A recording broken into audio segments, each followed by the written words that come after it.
தமிழ் மக்கள் அனைவருக்கும் என் அன்பான வணக்கம். இன்னைக்கு பாட்டி சமையல்ல சூப்பரா உதிரியான இனிப்பு பூந்தி எப்படி பண்றதுன்னு தான் பார்க்க போறோம். இப்போ வாங்க வீடியோக்குள்ள போயிடலாம். அதுக்கு நான் மாவு இதெல்லாம் கரண்டி எல்லாம் எடுத்து ரெடியா வச்சிருந்தேன். இப்போ நான் இதுல 1 கிலோ அளவுக்கு மாவு எடுத்திருக்கேன், கடலை மாவு. அது நான் கொஞ்சமா தண்ணி விட்டு நம்ம இட்லி மாவு பதத்துக்கு கொஞ்சம் இதா ஒரு தண்ணியாட்டமா நம்ம கரைச்சுக்கணும். ரொம்ப இட்லி மாவு பதம் இல்லாம தோசை மாவு பதம் இல்லாம நடுத்தரமா இருந்தா சரியான அளவா இருக்கும். இப்போ நான் கடாய் வச்சிருக்கேன், எண்ணெய் எல்லாம் எடுத்து வச்சிட்டேன், கரண்டி எல்லாம். ஏன்னா எப்பயுமே நம்ம வேலை செய்யும்போது இந்த மாதிரி எல்லாத்தையும் எடுத்து வச்சுட்டு உட்காந்துட்டோம் அப்படின்னா ஈஸியாக நம்மளுக்கு எல்லா வேலையும் முடிஞ்சிடும். அது மட்டும் இல்லாமல் நம்மளுக்கு வேறவங்க ஹெல்ப்பை நம்ம எதிர்பார்த்துட்டு இருக்கணும்னு அவசியம் இல்லை.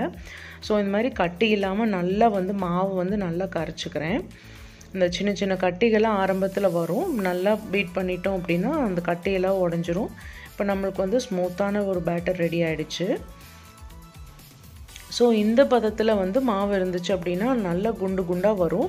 இப்போ நான் போட்டு காமிக்கும்போது பாருங்கள் எவ்வளோ சூப்பராக வருதுன்னு சொல்லிட்டு. இப்போ நம்ம அடுப்பு பற்ற வச்சு கடாய் சூடானதுக்கப்புறமா எண்ணெய் சேர்த்துக்கலாம். நல்லா எண்ணெய் நல்லா சூடாக இருக்கணும். பாருங்கள் இந்த மாதிரி பதத்தில் இருந்துச்சு அப்படின்னா கரெக்டான அளவாக இருக்கும், நல்லா வரும். அந்த பூந்தி விழுகும்போது நல்லா விழுகும். இப்போ இதில் கடாயில் இப்போ எண்ணெய் சேர்த்துக்கலாம்.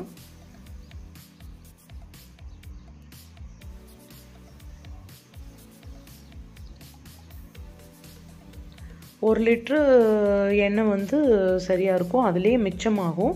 இருந்தாலும் நம்மளுக்கு பூந்தி நிறைய ஒரே அடைசலில் நிறைய போட்டு எடுக்கணும் அப்படின்னா கொஞ்சம் நிறைய எண்ணெய் ஊற்றி செஞ்சிட்டோம்னா ஈஸியாக வேலை முடிஞ்சிடும்.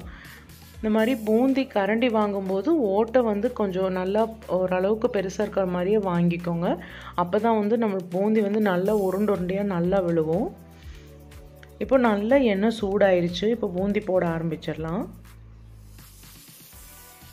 இந்த மாதிரி கீழே வச்சு நம்ம ஸ்டவ் வச்சு இந்த மாதிரி பலகாரம் செஞ்சோம் அப்படின்னா ரொம்ப ஈஸியாக இருக்கும், நல்லாவும் இருக்கும். ஆனால் ஒரே விஷயம் என்னென்னா எண்ணெய் பலகாரம் செய்யும்போது குழந்தைங்கள்லாம் பக்கத்தில் வராமல் பார்த்துக்கணும்.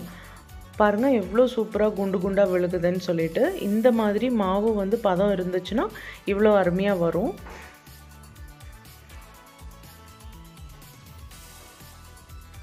ஒரு சில கரண்டிகள் ரொம்ப ஓட்டை சிறுசாக இருக்கும். அந்த மாதிரி இது வாங்காமல் வாங்கும்போதே பார்த்து வாங்கிட்டோம் அப்படின்னா நம்மளுக்கு நல்லா பூந்தி உருண்டையாக நல்லா விழுகும்.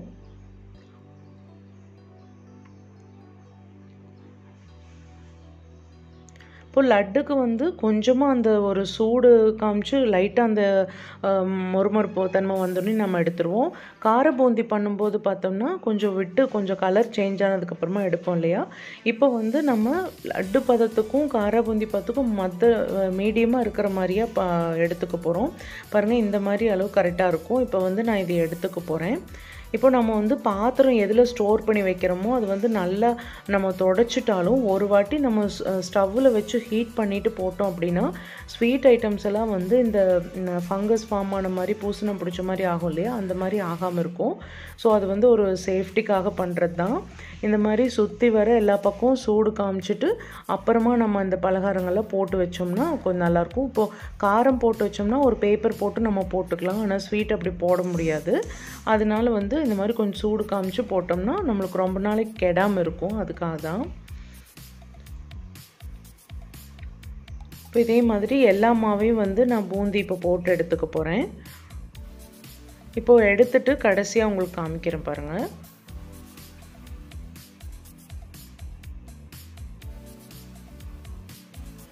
இப்போ இந்த அளவுக்கு நம்மளுக்கு நல்லா உருண்டையாக வந்திருக்கு. இப்போது எல்லா பூந்தியும் எடுத்துட்டு அப்புறமா பாகு காய்ச்சி நம்ம என்ன பண்ணுறதுங்கிறத அடுத்த ப்ராசஸ் பார்த்துடலாம். இப்போ நான் அதே கடாயில் தான் யூஸ் பண்ணிகிட்ருக்கேன், ஒரே கடாய் வச்சு தான் எல்லாமே பண்ணிகிட்ருக்கேன். நம்மளுக்கும் பாத்திரங்கள்லாம் சேராமல் இருக்கும். அது பிளானிங்காக பண்ணிட்டோம் அப்படின்னா நம்மளுக்கு வேலை மிச்சம். இப்போ இதிலே கொஞ்சம் நெய் சேர்த்துருக்கேன். அது பொடி பொடியாக அந்த கரண்டியில் வராத மிக்சர்லாம் இருந்துச்சு, அது எல்லாமே அப்படியே நான் விட்டுட்டேன். அதுலேயே நெய் கொஞ்சம் சேர்த்துட்டு இப்போ முந்திரி திராட்சை நான் வறுத்து எடுத்தாச்சு. இதை நம்ம அந்த பூந்தியில் சேர்த்துக்கலாம்.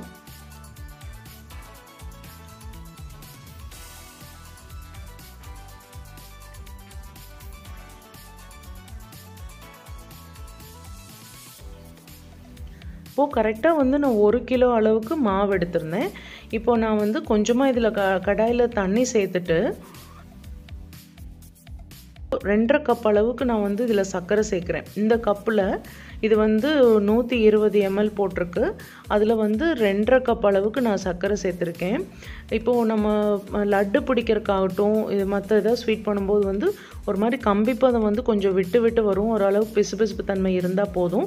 பட் என்னென்னா இந்த அளவுக்கு வந்து நம்மளுக்கு உதிரி உதிரியான இனிப்பு பூந்தி வேணும் அப்படின்னா கொஞ்சம் வந்து பாகம் வந்து முதிரி ஆகிற மாதிரியே பார்த்துக்கணும். அப்போ தான் வந்துட்டு உங்களுக்கு உதிரி உதிரியாக வரும். இப்போ காமிக்கிற பாருங்கள், சர்க்கரை நல்லா கரையிற வரைக்கும் நம்ம வெயிட் பண்ணலாம். மிக்சர் வந்து ஒரே ஈவனாக ஒரே சேம் கலரில் எடுத்துருக்கனால கரெக்டான பதத்துக்கு வந்திருக்கு. இப்போது நல்லா சர்க்கரை கரைய விட்டதுக்கப்புறமா காமிக்கிறேன் எந்த அளவுக்கு பாகம் வரணும்னு சொல்லிட்டு. இப்போ பாகம் வந்து நல்லா கொதிச்சிட்ருக்கு, சர்க்கரை நல்லா கரைஞ்சிருச்சு. இப்போ எந்த அளவுக்கு கம்பிப்பதம் வந்திருக்கு அப்படிங்கிறத காமிக்கிறேன் உங்களுக்கு. பார்த்தாலே வந்து இந்த சர்க்கரை பாவு வந்து திக்காக இருக்கிற மாதிரி இருக்கும், தண்ணியாக இல்லாமல். இப்போ பாருங்கள், இந்த அளவுக்கு திக்கான ஒரு கம்பி பதத்தில் வரணும். இப்போது நம்ம லட்டுக்களை எடுக்கும்போது கொஞ்சம் பிசு தன்மை ஒரு லைன் வந்து விட்டு விட்டு வரும் இல்லையா, அது மாதிரி இல்லாமல் கொஞ்சம் ஒரு நிமிஷம் 2 நிமிஷம் எச்சா விட்டாலே போதும். அது கரெக்டான அளவாக இருக்கும். இப்போ இதிலே வந்து நான் பூந்தியெல்லாம் சேர்த்துக்கிறேன்.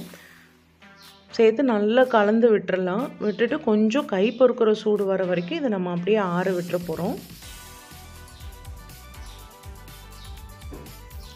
ரொம்ப கரெக்டான அளவில் இருந்துச்சு. சுகரு எல்லாமே வந்துட்டு அவ்வளோ கரெக்டான அளவில் இருந்துச்சு. வீடியோ பிடிச்சிருந்ததுன்னா நீங்களும் இந்த மாதிரி ட்ரை பண்ணி பாருங்கள். இப்போது இது வந்து நல்லா கலந்துட்டோம் இல்லையா, கொஞ்சம் சூடு ஆடுற வரைக்கும் வெயிட் பண்ணலாம். நீரன் வந்து பக்கத்துலேயே உட்காந்துட்டு இருந்தான், எப்போ முடியும்னு சொல்லிட்டு. அதுக்கு தான் சேர் போட்டு பக்கத்துலேயே உட்காந்துட்டு இருந்தான். இப்போது இதில் வந்து கொஞ்சமாக நான் வாசனைக்காக ஏலக்காய் தூள் சேர்த்துக்கிறேன். இப்போவே பாருங்கள், நல்லா இப்போ நான் கலந்து காமிக்கும்போது பாருங்கள், அவ்வளோ நல்லா உதிரி உதிரியாக வந்துருச்சு. சர்க்கரை எல்லாமே வந்துட்டு அது கூட கோட்டாகி நல்லா அருமையாக வந்துருச்சு. இமிடியேட்டாக சாப்பிடக்கூடிய அளவுக்கும் கூட வந்துருச்சு. அந்த மாதிரி பிசுப்பாக எதுவுமே இல்லை. உங்களுக்கு பார்த்தாலே தெரியும்னு நினைக்கிறேன் எவ்வளோ உதிரியாக இருக்குன்னு பாருங்கள்.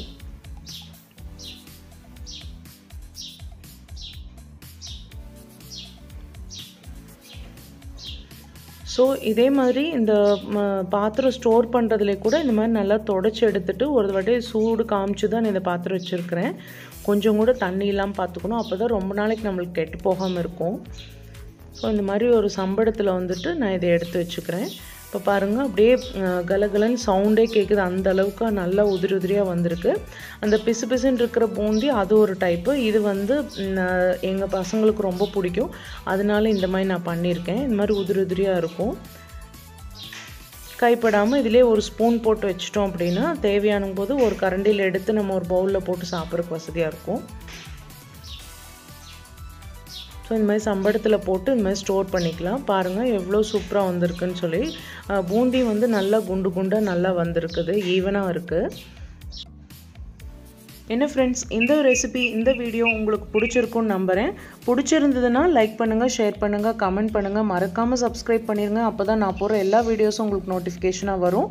ஸோ மீண்டும் இதே மாதிரி ஒரு நல்ல சமையலோட பாட்டி சமையல் சந்திக்கிறேன். அது வரைக்கும் நன்றி, வணக்கம், பாய் ஃப்ரெண்ட்ஸ்.